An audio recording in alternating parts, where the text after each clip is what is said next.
2027 primary TET এখন থেকেই প্রস্তুতি শুরু করুন সম্পূর্ণ গাইড। নমস্কার বন্ধুরা, আমাদের চ্যানেলে আপনাদের সবাইকে স্বাগত। আজকের ভিডিওটি 2027 সালের প্রাইমারি টেট পরীক্ষার্থীদের জন্য অত্যন্ত গুরুত্বপূর্ণ। যদি আপনার স্বপ্ন হয় পশ্চিমবঙ্গের প্রাথমিক বিদ্যালয়ে শিক্ষক হওয়া, তাহলে এখন থেকেই সঠিক পরিকল্পনা নিয়ে পড়াশোনা শুরু করা জরুরি।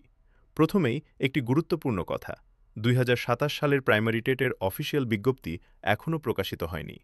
তাই আজকের ভিডিওতে আমরা পূর্ববর্তী পরীক্ষার ধারা, সিলেবাস এবং প্রস্তুতির কৌশল নিয়ে আলোচনা করব। প্রাইমারি টেট পরীক্ষায় সাধারণত মোট 150 নম্বরের এমসিকিউ প্রশ্ন থাকে। নেগেটিভ মার্কিং থাকে না।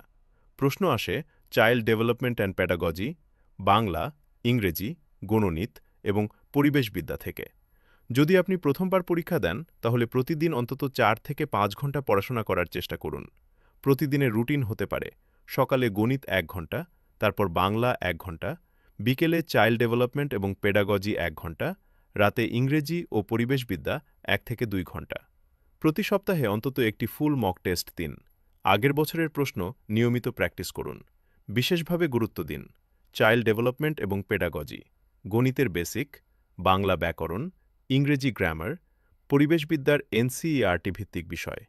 অনেকেই জিজ্ঞাসা করেন কত নম্বর পেলে ভালো হবে। এর নির্দিষ্ট উত্তর নেই। কাট অফ প্রতি পরীক্ষায় ভিন্ন হতে পারে, তাই লক্ষ্য রাখুন অন্তত 120 বা তার বেশি নম্বরের প্রস্তুতি নেওয়ার। বন্ধুরা, যারা 2027 সালের প্রাইমারি টেট দিতে চান, তারা আজ থেকেই পড়াশোনা শুরু করুন। শেষ মুহূর্তের প্রস্তুতির উপর নির্ভর করলে সফল হওয়া কঠিন। ভিডিওটি ভালো লাগলে অবশ্যই লাইক করুন, বন্ধুদের সঙ্গে শেয়ার করুন এবং আমাদের চ্যানেলটি সাবস্ক্রাইব করুন। নিয়মিত প্রাইমারি টেটের আপডেট, মডেল প্রশ্ন ও প্রস্তুতির ভিডিও পেতে আমাদের সঙ্গেই থাকুন।